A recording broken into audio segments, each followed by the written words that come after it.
자, 이제 우리 여기 들어오신 분들도 많고, 이제 시작하겠습니다. 기도하겠습니다. 하나님 아버지, 이제 여름을 알리는 비가 옵니다. 날씨도 스산하고, 또 이 아름다운 5월 가정의 달에 우리에게 또 새로운 마음과 각오 주셔서, 하나님의 말씀을 또 이 아침 보게 하시니 감사합니다. 세상에 수많은 재미있고 또 즐겁고 또 나름대로 유익한 그러한 매체들이 많이 널려 있지만 우리를 특별히 부르셔서 예수 믿게 하시고 하나님의 말씀에 우리의 마음이 초점 맞추게 하심을 감사드립니다.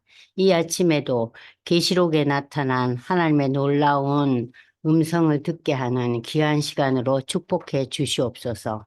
예수님의 이름으로 감사기도 드리옵나이다. 아멘. 자, 잘 들리시죠? 네. 저는 늘 이제 처음 시작할 때 제가 이제 리뷰를 하잖아요. 왜냐하면 계시록이 다른 복음서나 또는 바울 서신이나 구약의 역사서, 시편, 잠언, 또 창세기의 그 모세오경 그런 유아는 완전히 다르기 때문에 이게 연결하기가 참 쉽지가 않고 지난 몇 주 전에 배운 거 여러분들이 많이 잊어버리셨을 거예요. 그죠? 그래서 항상 이제 복습을 하는데 오늘은 이제 제가 물어볼게요. 1장에는 하나님의 말씀 계시라는 얘기가 나오잖아요. 그리고 이제 예수에 대한 얘기가 나오잖아요. 그죠? 내가 알파와 오메가고 내가 시작이고 내가 끝이라는 거. 그러니까 오늘 이제 저는 이 1장에서 알파와 오메가를 여러분들한테 참 많이 설명을 드렸는데요. 알파와 오메가 처음이자 마지막이라는 것은요. 역사라는 관점에서 이 두 단어를 해석하면은 쉽게 이해가 돼요. 역사가 뭡니까? 지나온 세월, 현재, 앞으로의 일들이 역사잖아요. 그러면 이 역사라는 관점에서 예수가 시작이고 마지막이고 예수가 알파요 오메가라는 이 개념은 뭘 의미하느냐? 역사는 예수로부터 시작된다는 거예요. 그죠? 그러니까 하나님이 천지 창조 때부터 예수님은 말씀으로 계셨잖아요. 그죠? 그리고 역사의 정점에 예수님이 이 땅에 오셨죠. 그걸 우리는 크리스마스라 그러죠. 그리고 역사의 마지막에 이제 예수님이 오시잖아요. 그러니까는 제가 이제 자주 얘기하지만 기독교의 역사는 선이라는 거. 앞으로 향해 나아가고 있어요. 윤회가 아니고. 그리고 이 역사는 예수님을 관점으로 볼 때 처음이자 중간 클라이막스와 마지막을 향해서 일직선으로 나아가고 두 번째 이 역사는 하나님이 개입하고 계시다는 거예요. 누굴 통해서? 예수님과 성령을 통해서. 그죠? 그래서 이 역사는 기독교적인 그 역사가는 예수가 역사의 중심점이고 역사에 개입하고 계세요. 그러니까 첫 번째 역사는 직선이고 두 번째 역사는 예수를 통해서 개입하고 계신다는 거. 세 번째 역사는 마지막이 있다는 거. 마지막. 그 마지막의 종점을 예수의 재림이 결론 내린다는 거. 그러니까 기독교 역사가 안에 예수라는 그 존재가 알파와 오메가요, 처음이요, 마지막이요 하는 것을 역사라는 관점에서 연결하시면 여러분들이 쉽게 이해가 돼요. 첫 번째 뭐? 직선. 두 번째는 뭐예요? 역사에 예수가 직접 개입하고 계세요. 다스리잖아요. 섭리하시잖아요. 그리고 세 번째, 역사의 마지막 날, 결론을 누가 지으셔요? 예수님이 오셔서 짓잖아요. 그러니까는 이 기독교적인 역사관을 갖고 있게 되면은 여러 기타 종교나 또는 학문의 세계에서 얘기하는 역사적인 내용하고 조금 달라요. 그네들은 인간의 수고와 노력과 지혜를 통해서 이 땅에 아름다운 완성된 곳을 만들어 보자, 유토피아를. 그걸 지향하는 것이 어, 일반 사회의 그 역사관, 세계관이에요. 그러니까 너무 다르잖아요. 그러니까 우리가 이러한 기독교적인 이 역사관이 무엇인가? 역사란 무엇인가? 역사의 시작과 역사의 클라이막스와 역사의 마지막이 다 주인공이 누구예요? 예수 그리스도라는 거. 그러니까 이 진리를 우리가 알게 되고 그것을 수긍하게 되고 야, 그래서 역사는 마무리가 예수가 오심 재림이 역사의 마무리구나.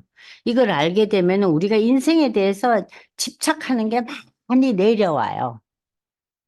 집착이 내려올 수밖에 없죠. 내가 추구하는 그 골이 인생의 결론이 아니니까. 그것은 하나의 그냥 나타나는 일들이에요.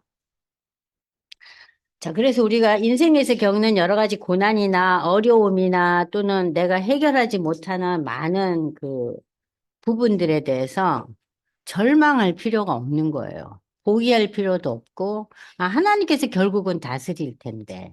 나는 이 시점에서 내가 할 일이 뭔가, 그걸 찾으시고, 그걸 향해서 우리가 이제 수고하는 거죠.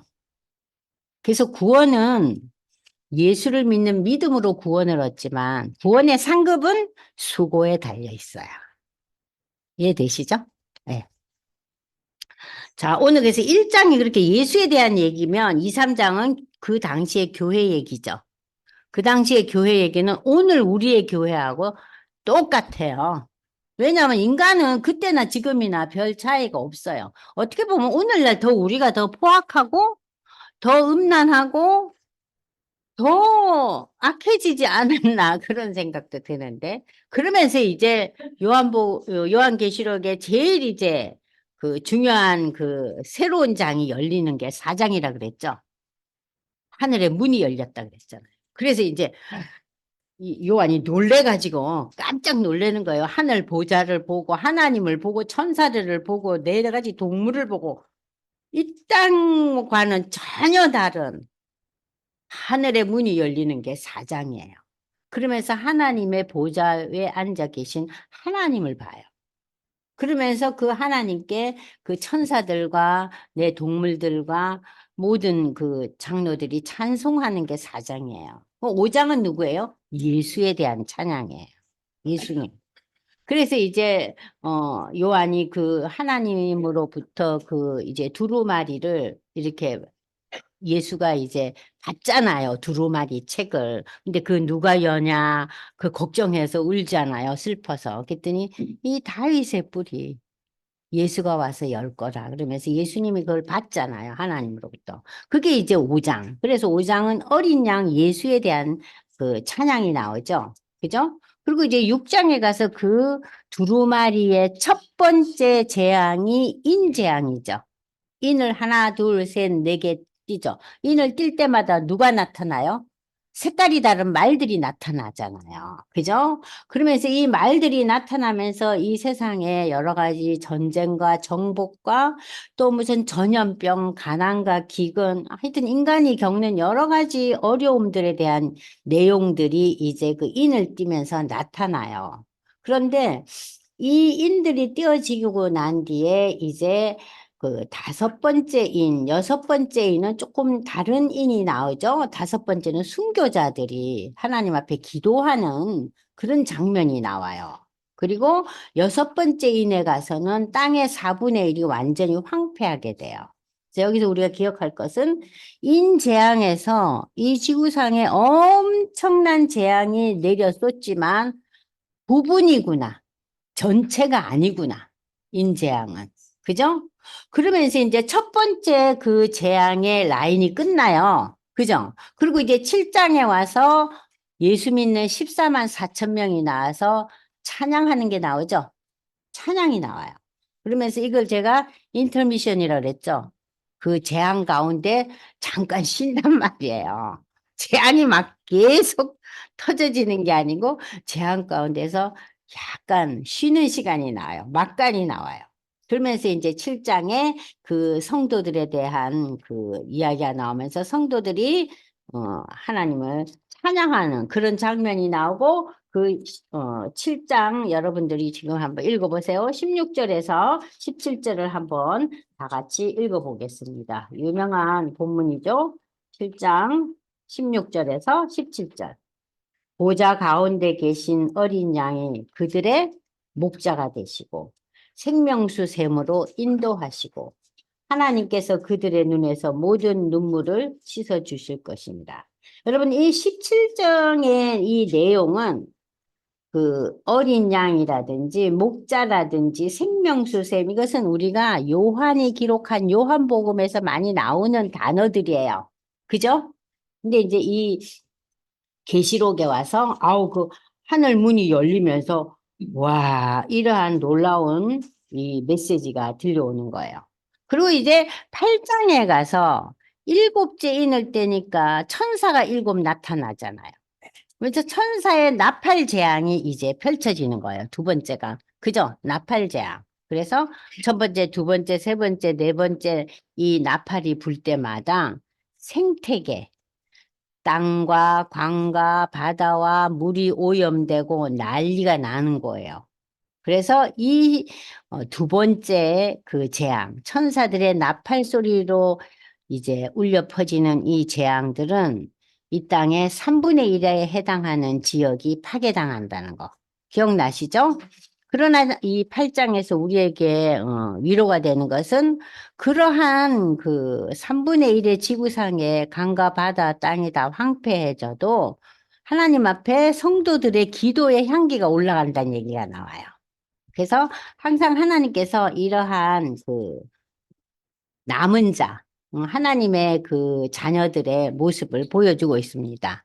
이제 9장에 가면은 다섯 번째, 여섯 번째 나팔이 울려 퍼지면서 귀신들이 나타나죠. 이 귀신이 뭘로 나타나요? 황충으로. 그죠?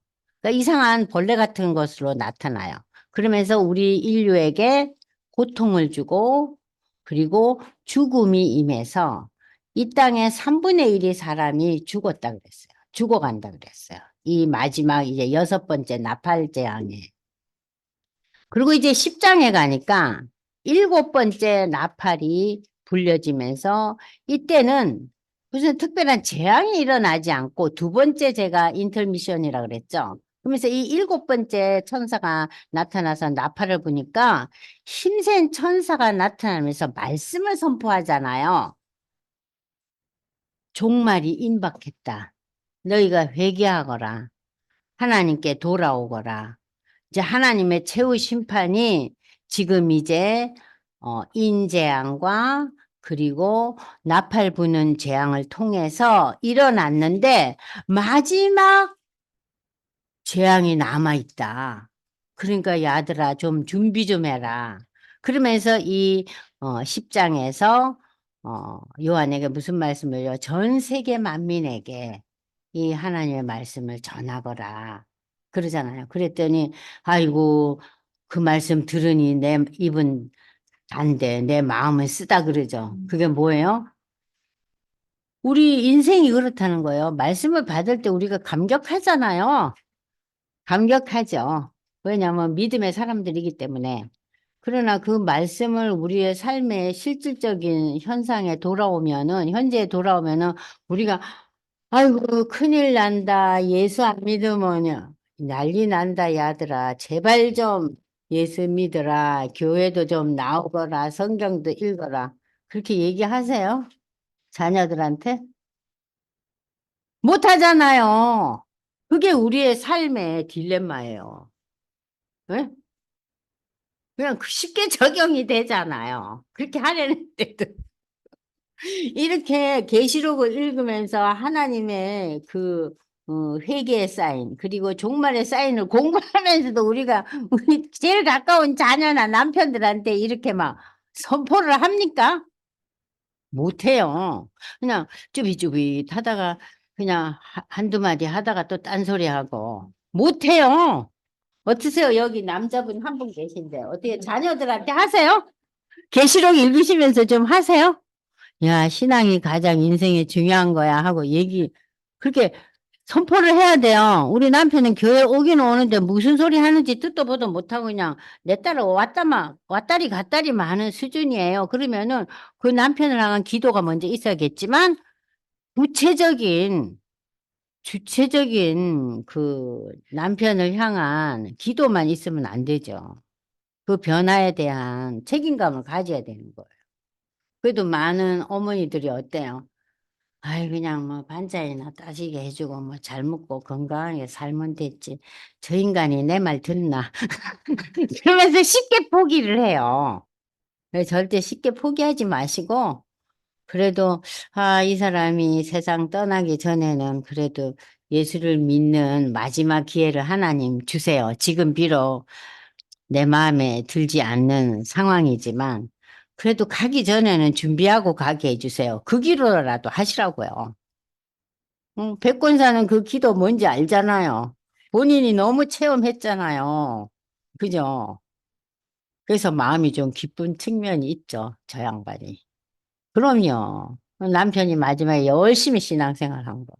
근데 정말 굉장한 감격이고 기쁨인 거예요. 그러니까 여러분들도 그 남편의 그 재빠른 신속한 변화에 대해서 너무 기대는 하지만 그게 빨리 이루어지지 않는다 해도 그거를 잊지 말고 기도하셔야 돼요. 마무리 잘하게 해달라고. 아셨죠, 유권사님?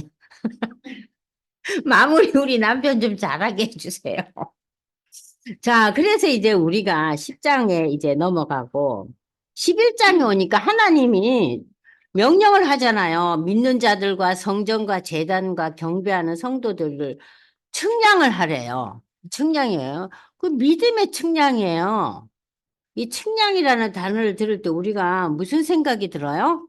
어머, 우리가 구원을 이루어 나갈 때 바울 사도가 그러잖아요. 너희의 구원을 두렵고 떨림으로 이루어 나가라.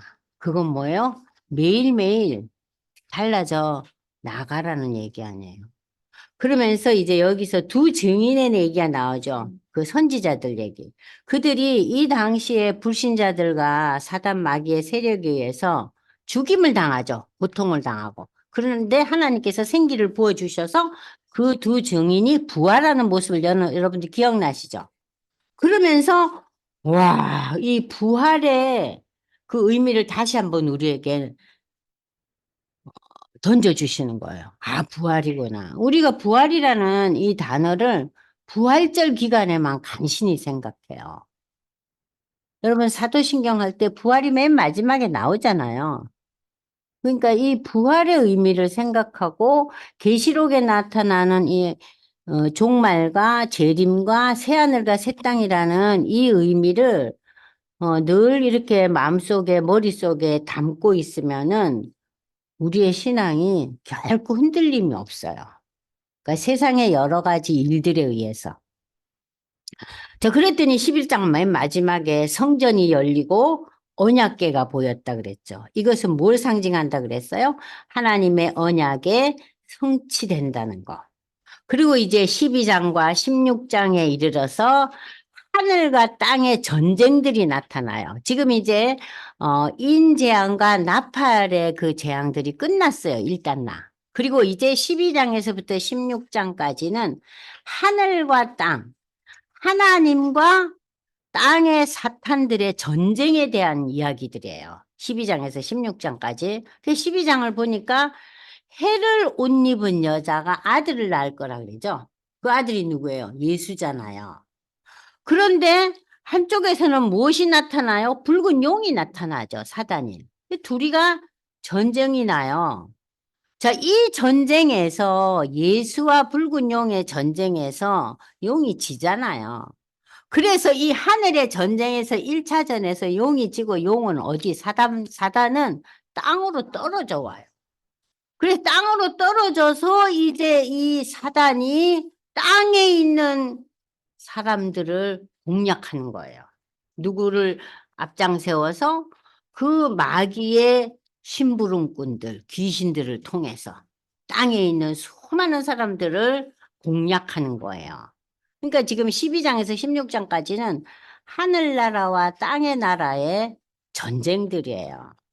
그래서 이제 그 12장 맨 마지막에 보면은 이 용이 하늘에서 내침을 당했잖아요. 그래서 이제 땅에 와가지고 바다 위에 탁 버티고 서가지고 17절에 보면은 성도들한테 전쟁을 선포하는 장면이 12장 마지막이에요.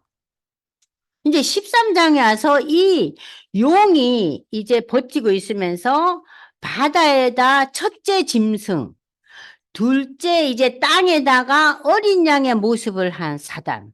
이게 두 종류의 사단의 역사를 일으키잖아요. 그죠? 근데 첫 번째 그 짐승은 이름이 666. 그러면서 우리가 적그리스도임이 금세 드러나요. 근데 두 번째 땅에 온 이 어린 양의 모습을 하고 있는 거예요. 이거는 뭐예요? 이거는 완전히 거짓 선지자들. 그러니까 오늘날 지구상에 수많은 예수라는 이름을 앞장 세우지만 자기가 예수예요. 그런 그 이단들이 지금 얼마나 많아요. 엄청나게 많아요. 자, 그러면서 이제 이 13장에서는 이렇게 그 사단의 역사에 대한 얘기들, 그리고 저들의 이름을 뭐라고 표기했어요? 666. 그리고 이제 14장에 가니까 다시 이제 장면이 바뀌죠. 14만 4천의 믿음의 성도들이 하나님을 찬양합니다. 하나님을 찬양하고 이제 이 14장에 참 우리에게 은혜로운 말씀이 또 선포되잖아요. 14장 13절을 한번 읽어보세요. 하늘에서 음성이 나서 이르되 지금 이후로 주 안에서 죽는 자들은 복이 있도다. 왜 복이 있느냐? 성령께서 말씀하시되 그들이 이 땅에서의 그 험난한 인생의 수고를 그치고 쉰다. 이는 그들의 행한 일에 따름이라. 그러니까는 이 수고를 그치고 쉰다는 것은 평안을 누린다는 거예요. 그러니까는 이 새로운 인생이 시작되는 거예요. 새하늘과 새 땅에 들어가게 되면은 평안과 기쁨과 새로운 인생이 시작된다는 거죠. 그러면서 이제 14장 맨 마지막에 이제 수학 장면이 나와요. 그러면서 땅의 곡식은 누구를 상징한다 그랬어요? 예수 믿는 사람들이라 그랬죠. 그리고 이 땅의 포도송이는 누구라 그랬어요? 예수를 안 믿는 불신자들이에요. 그래서 이 땅의 포도송이들은 어떻게 하나님의 심판을 받아요? 포도즙 틀에 짓이겨서 무자비한 하나님의 심판을 그것을 우리에게 이제 그림 언어로 보여주는 거예요. 하나님께서 무슨 포도즙 틀에 이 예수 안 믿는 사람을 하나하나 다 그 포도즙 틀에 짓이긴다는 그런 것보다는 그만큼 어 힘들고 어려운 그 새로운 세계에 저들이 들어갈 거라는 거예요.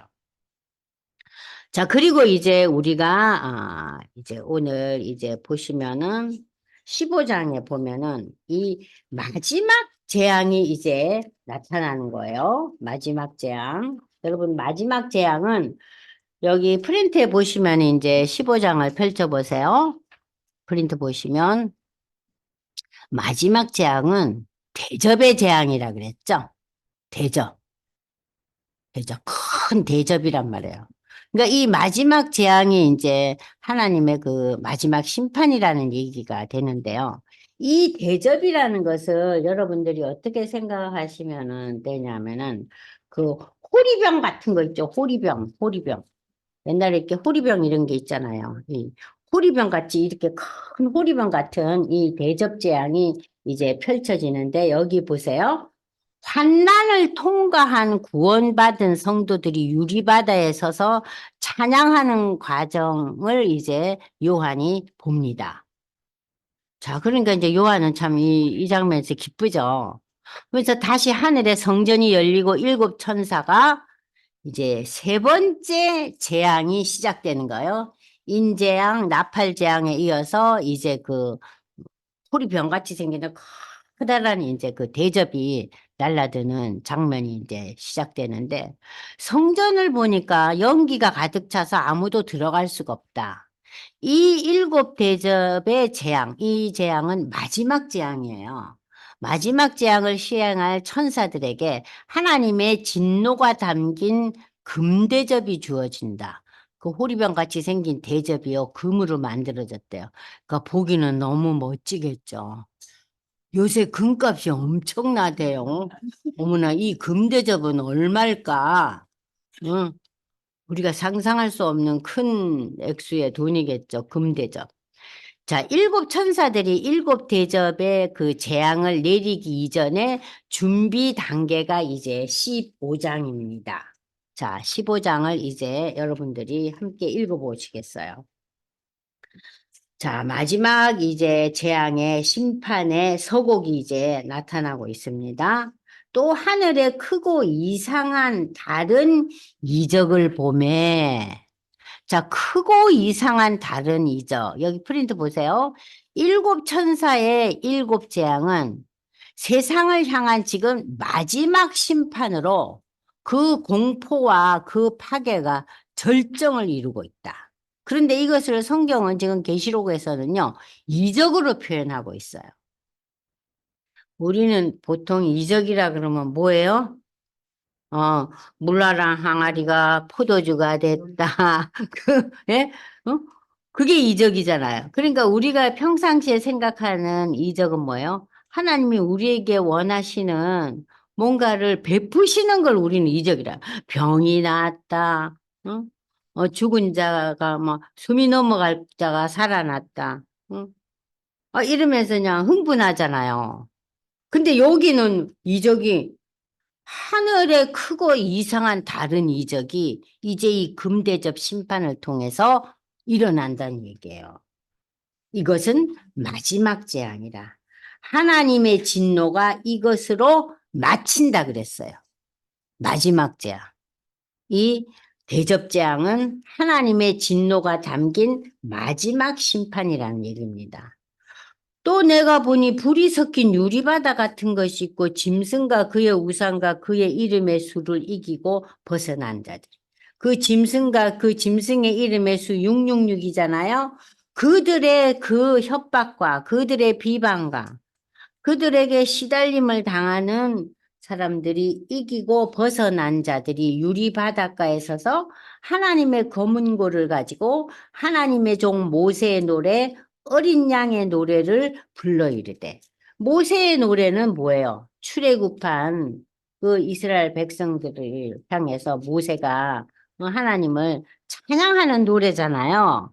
그러니까 이러한 찬양의 그 제사를 지금 드리고 있는 거예요. 그래서 여러분들 출애굽기 15장 한번 보겠어요.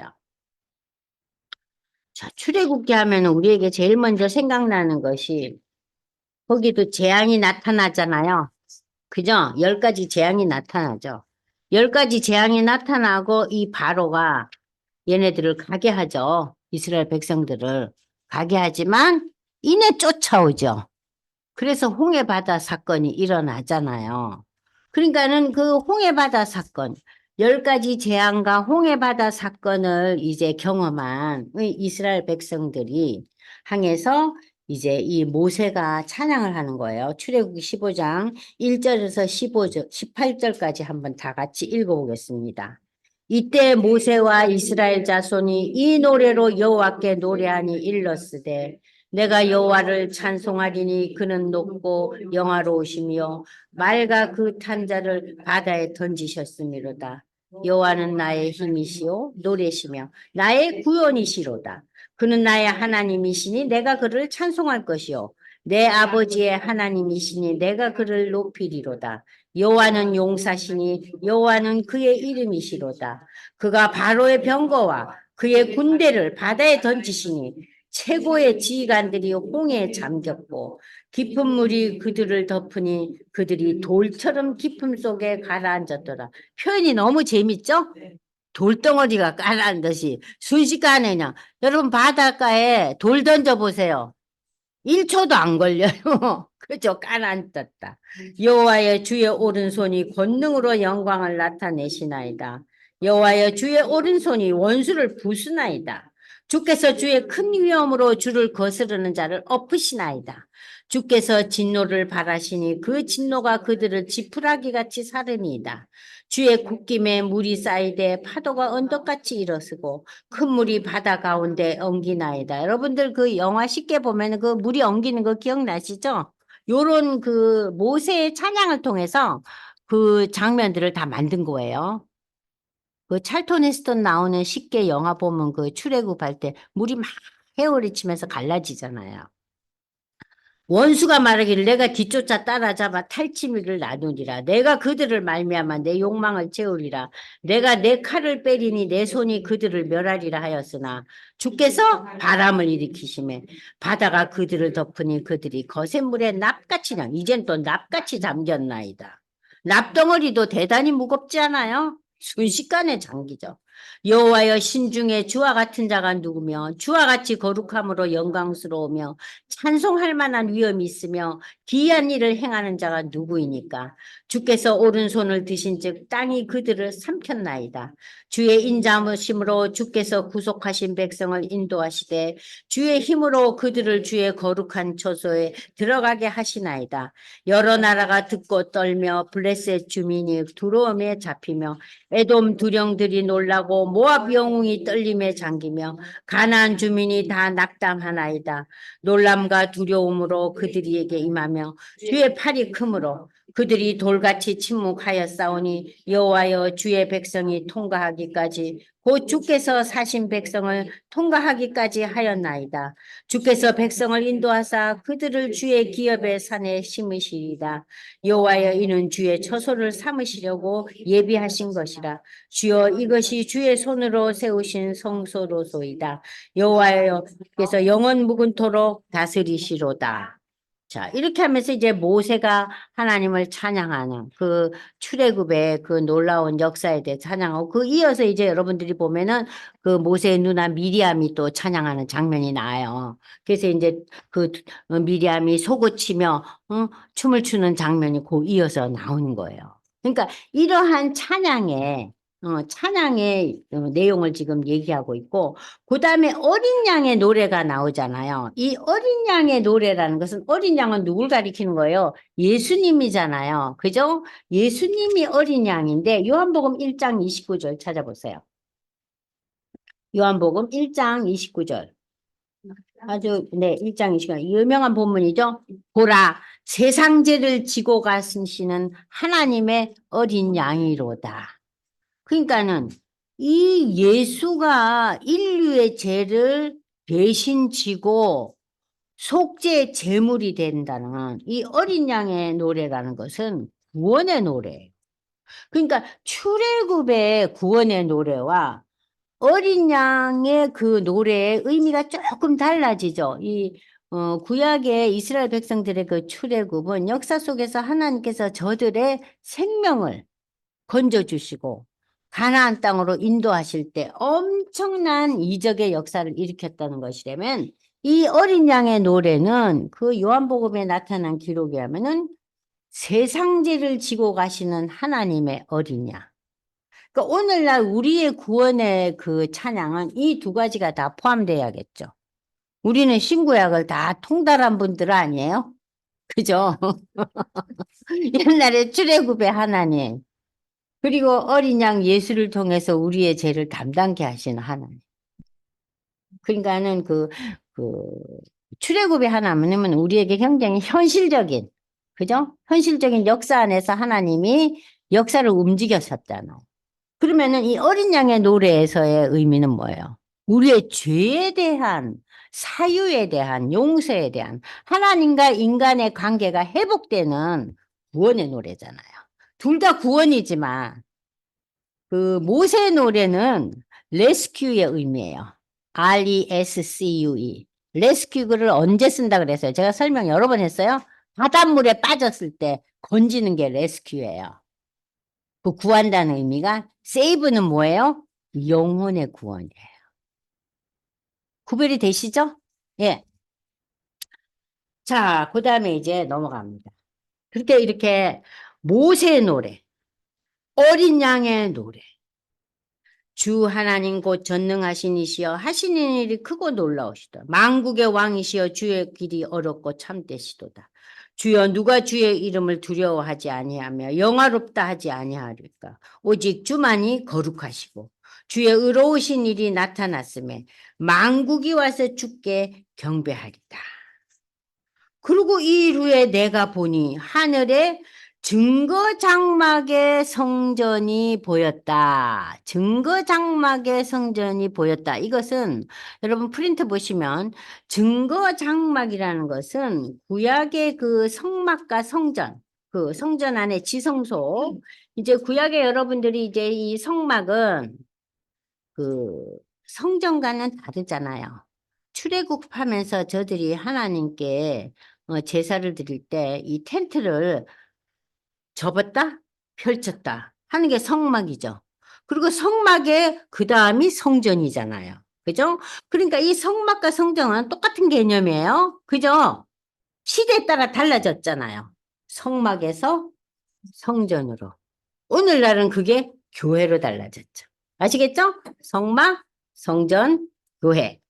야, 그래서 이제 이 휘장으로 그 구약에 휘장으로 가려져 있던 성소에서 지성소로 가려면 휘장으로 가려져 있었잖아요. 그런데 그 휘장이 예수님이 돌아가시면서 휘장이 갈라지죠. 그래서 이제는 대제사장이 제사를 드릴 필요가 없이 우리 개개인이 모두 지성소에 들어갈 수 있잖아요. 이 휘장이 찢어졌으니까. 자, 그래서 이 지성소가 모든 사람 앞에 휘장이 찢어지면서 다 드러나 있는 거예요. 그러니까 하나님의 거룩한 뜻이 성취될 마지막 종말의 때. 그러니까 하나님은 예수님을 통해서 시작과 클라이막스와 마지막을 이제 준비하셨는데 이 마지막 때가 되었음을 상징하는 것이 그 장막의 성전이 열렸다는 거예요. 증거장막 성전은 하늘에 있는 하나님의 성전을 가리키는 거예요. 이 땅에 있는 교회나 성전을 가리키는 거 아니에요. 그 증거장막 성전이라는 것은 하나님의 성전을 가리킨다. 여기에서 하나님은 성도의 기도를 들으시고 저들과 교제를 나누신다. 우리가 이제 앞으로 그 성전으로 들어가는 거예요. 그러니까 앞으로 이루어질 성전, 그 속으로 이제 우리도 영원히 가죠. 자, 그 다음에 이제 읽겠습니다. 그 성전이 열리고 일곱 재앙을 이제 이 땅에 펼칠 일곱 천사가 성전으로부터 나와요. 등장을 해요. 아니 무슨 꼭 무대에서 막 등장하는 것처럼 등장을 해요. 근데 맑고 빛난 세마포 옷을 입고 가슴에 금띠를 띠고 내 생물 중에 하나가 영원토록 살아계신 하나님의 진노를 가득히 담은 금대접 일곱을 그 천사 일곱 천사에게 주니 이 네 생물은 사장에 나타났잖아요. 하나님 찬양하면서 나타난 이 네 생물도 일종의 천사들이라 그랬죠. 자, 금대접 일곱을 그 천사들에게 이제 주는 거예요.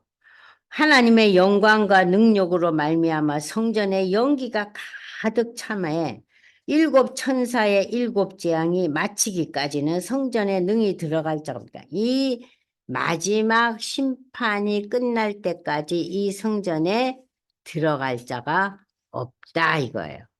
그러니까 마지막 심판이 끝나고 난 뒤에 믿음의 이제 성도들이 그 성전, 이 성전을 이 계시록에서는 새 하늘과 새 땅이라는 단어로도 표현하고 또 뭐로 표현되고 있어요? 새 예루살렘이라는 거로 표현하고 있어요.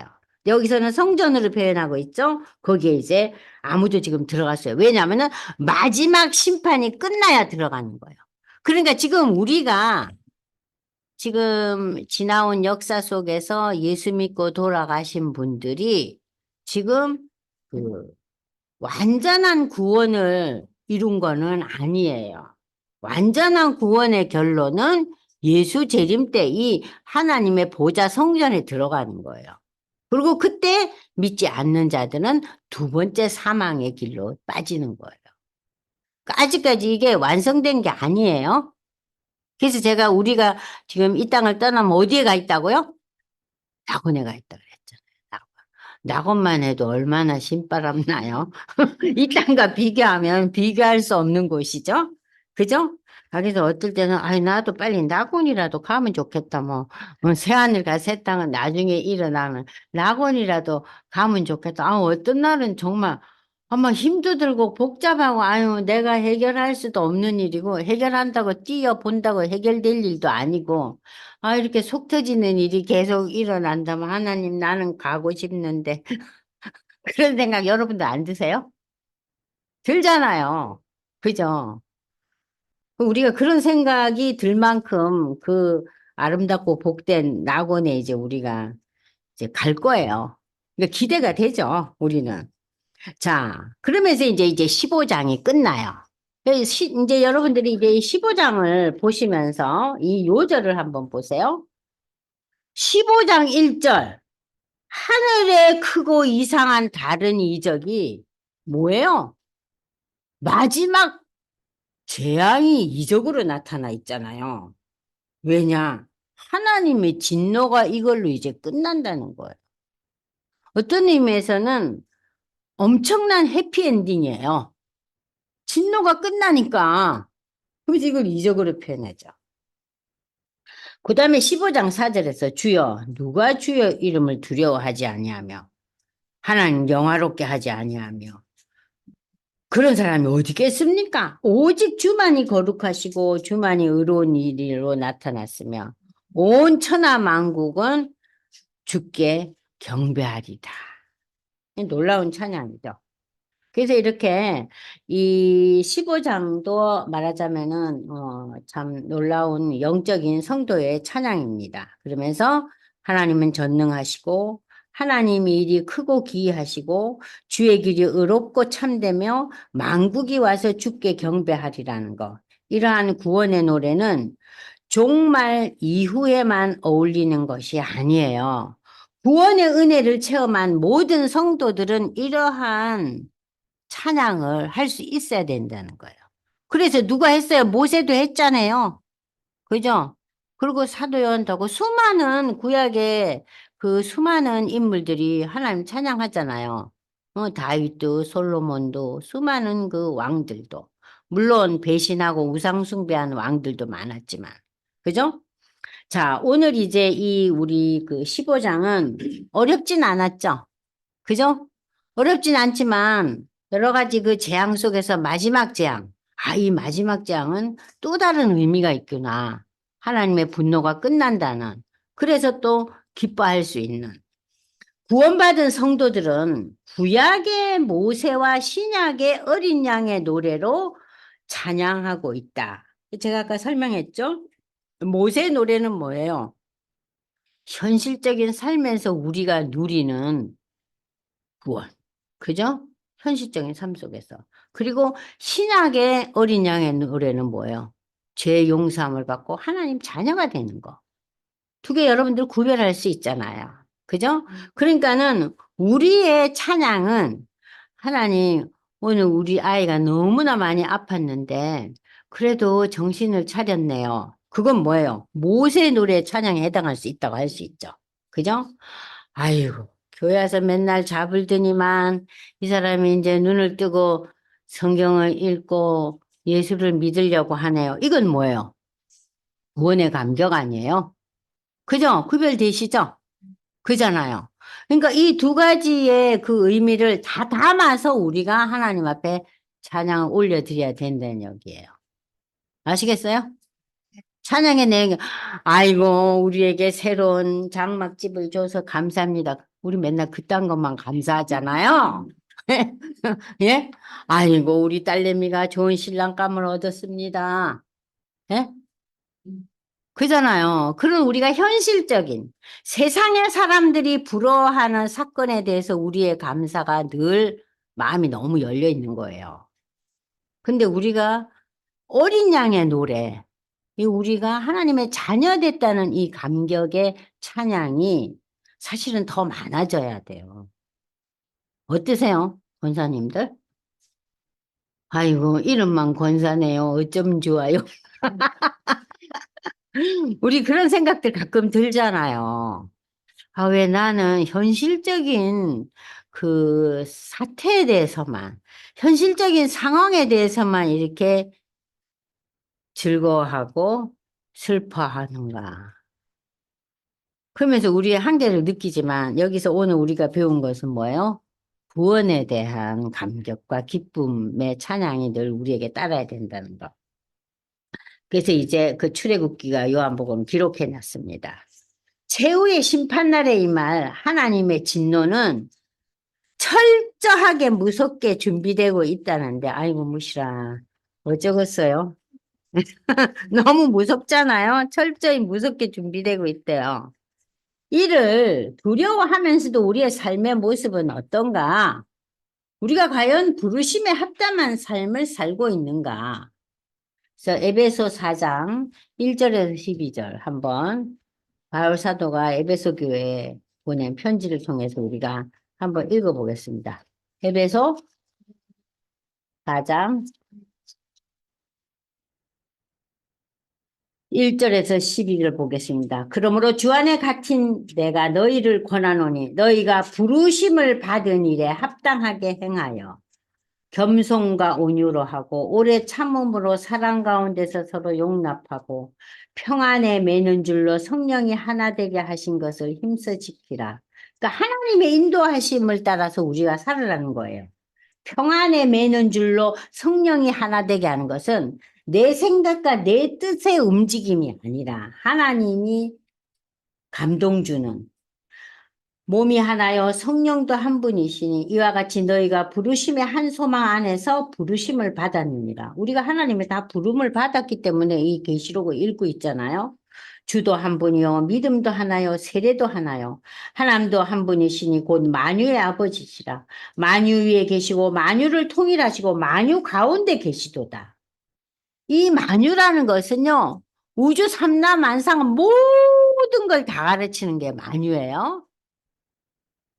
우리 각 사람에게 그리스도의 선물의 분량대로 은혜를 주셨다니 그러므로 이르기를 그가 위로 올라가실 때 사로잡혔던 자들을 사로잡으시고 사람들에게 선물을 주셨다 하였도다. 올라가셨다 하였은즉 땅 아래 낮은 곳으로 내리셨던 것이 아니면 무엇이냐. 그러니까는 올라가는 자도 있고 내려가는 자도 있다는 얘기예요.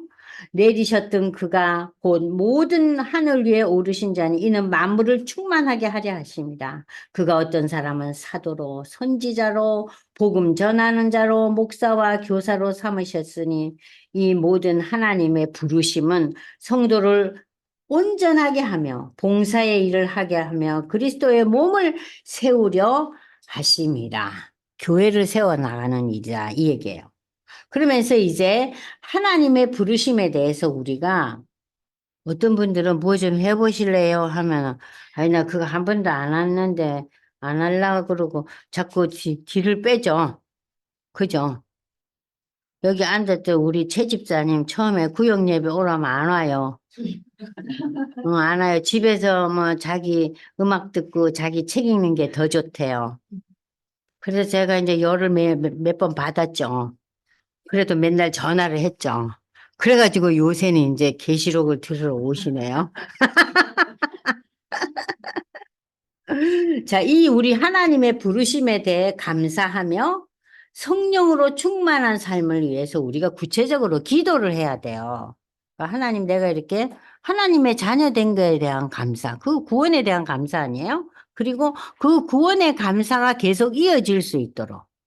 세상의 뭔가 연결이 되면은 나의 그 구원의 감격과 하나님 자녀 된 것을 다 송두리째 까먹어요. 그리고 세상 사람들 이상으로 구한해동. 이러면 안 되겠죠. 주를 찬양하며 기뻐하라. 이게 이제 에베소서와 데살로니가전서. 여러분들 이 유명한 말씀이잖아요. 에베소 5장 15절 보면은 너희가 어떻게 행하지를 주의하고 지혜 없는 자 같이 하지 말고 지혜 있는 자 같이 하여 세월을 아끼라. 때가 악하니라. 여러분 세월을 아끼라는 것은 너희에게 주어진 시간과 기회를 포착하라는 거예요. 세월을 아끼라. 내게 주어진 기회, 응? 내게 주어진 그 시간을 헛되이 보내지 말라는 거야. 어머나, 우리 딸이 갑자기 몸이 아프네. 야, 왜 이리 몸이 아프냐? 니를 좀 돌아봐라. 응? 네가 어찌 살았는고? 이번 기회에 좀 신앙적으로 좀, 응? 좀 다시 좀 태어나면 좋겠다. 그렇게 우리가 늘 신앙적인 노선으로 연결해 줄 수 있어야 돼요. 우리의 친지들이나 또는 가까운 사람들한테들. 응? 그래서 너희가 어리석은 자가 되지 말고, 아, 하나님의 뜻이 이 어려움과 이 알지 못하는 이 환난 가운데서 뭔가 하나님이 나를 부르셨는데 그냥 부르셨겠는가? 이것도 의미가 있지 않겠는가? 그렇게 우리가 신앙적인 마인드를 가지고 살으라는 얘기예요. 두 번째, 잊어버린 영혼들을 위해서 관심을 가져라. 증인의 삶을 살아 복음 전도의 열매를 맺어야 한다. 우리가 베드로전서 3장 15절 이걸 여러 번 읽었는데 제가 항상 읽어요. 그래야지 읽죠. 집에 가서 누가 이거 찾아 읽었어요? 아무도 안 읽어요. 베드로전서 3장 15절 읽겠습니다. 너희 마음에 그리스도를 주로 삼아 거룩하게 하고 너희 속에 있는 소망에 관한 이유를 묻는 자. 뭐예요? 아, 너는 왜 교회 다녀? 아니, 교회 다니면서 뭐 성경 공부가 하느라고 오늘 나랑 약속 못 한다지? 왜 그래? 그게 뭐가 그렇게 좋아? 하고 질문하고 의아해하는 자에게 대답할 것을 항상 준비하되 온유와 두려움으로 하고. 또 온유함으로 한다는 것은 우리가 이해를 하는데 두려움을 하라는 것은 뭐냐면요. 우리가 그 일을 행할 때 이게 빨리 열매를 안 맺혀지면요. 속에서 또 우라가 치밀어요. 아니, 내가 기도도 했지. 내가 저 인간을 위해서 이렇게 참 수고를 하고 있는데 아니, 저 인간이 왜 저렇게 안 와? 참, 말도 안 들어먹네. 그럴 때마다 그 결실에 대해서 우리가 너무 집착하지 말고 하나님께서 모든 것을 담당하신다는 하나님께 패스하고 두려움을 가지고 해야 돼요. 그러니까 내가 하려 그러면은요, 굉장히 속이 끓어요. 마음이 급하고. 그죠? 근데 하나님을 바라보는 이 두려움으로 하고 선한 양심을 가져라. 이는 그리스도 안에 있는 너희의 선행을 욕하는 자들로 그 비방하는 일에 부끄러움을 당하게 하려 함이라. 그러므로 우리가 이렇게 전도하는 일 그리고 어, 이런 상황 속에서 어떻게 지혜롭게 할 것이냐 여기에 대해서 우리가 늘 민감하게 반응할 수 있어야 돼요. 그러나 그 민감한 반응이 우리의 그 분이나 화로 번져서는 안 되겠죠. 하나님 참 시간이 걸리네요. 어? 그 제가 언젠가 얘기했죠. 그 기도에 사람들이 기도하는데 친구가 너무 안 돌아오는 거예요. 조지 밀러가 평생 동안 기도한 자기가 아주 가깝게 지내던 친구들이 있었는데 기도를 많이 했대요. 예수 믿게 해달라고. 근데 다른 친구들은 많이들 돌아왔는데 유독 자기가 가깝게 지내는 한 친구가 이 밀러가 죽을 때까지 안 와요. 근데 밀러의 장례식에 회개하고 돌아와요. 그러니까 역사는 누가 해요? 하나님께서 하세요. 그러니까 우리가 너무 그 열매에 대해서 내가 그 결실을 보려고 아둥바둥 하지 말라는 거죠. 그러면은 쉽게 지치고 포기하게 돼요. 하나님 내가 못 본다 할지라도, 내가 이 땅을 먼저 떠난다 할지라도, 저 사람이 살아생전에 예수를 영접하게 해달라는 그 기도가 필요하다는 거죠. 장례식에서 예수 신앙 고백했다는 거 아니에요. 그 유명한 일하거든요. 참, 우리가 그러니까 쉽게 포기하지 마시라는 거예요. 그래서 오늘 이 본문 15장의 그 타이틀이 뭐예요? 성도들의 찬양과 일곱 대접의 그 재앙 준비가 이제 이루어지고 있어요. 아시겠죠? 자, 그러면서 여러분들, 잠시 한 5분 쉬고 이제 우리가 그다음 16장으로 이제 넘어가요. 이제 16장에 드디어 진노의 일곱 대접이 이제 재앙으로 이제 나타나요. 무섭죠? 자, 오늘 우리 여기 줌으로 오시는 분들 잘 지내세요? 김정미 집사님, 어떠세요? 잘 들리세요? 네, 잘 잘 들립니다. 들리세요? 네. 오늘 잘 들으셨어요? 네. 아, 계시록 하여튼 계속 네네, 잘 읽어도 들었습니다. 쉽지 않죠? 이제 좀 이해는 많이 네네. 되셨어요? 그리고 유튜브에, 네. 네, 열심히 유튜브에 항상 들으세요. 안무가, 네. 네, 지난주에 또 한 시간을 못 듣거든요. 네. 그래서 얼른 어저께 또 밤에 공부했네요. 네. 하여튼 그래도 다행히 유튜브가 있어서요. 거기서 네, 또 한 번, 두 번 들어보시면 좀 이해가 좀 되시죠? 네. 네네. 네. 감사합니다. 5분 있다 다시 돌아와서 우리가 16장, 진노의 일곱 번째 그 대접재앙에 대해서 공부하겠습니다.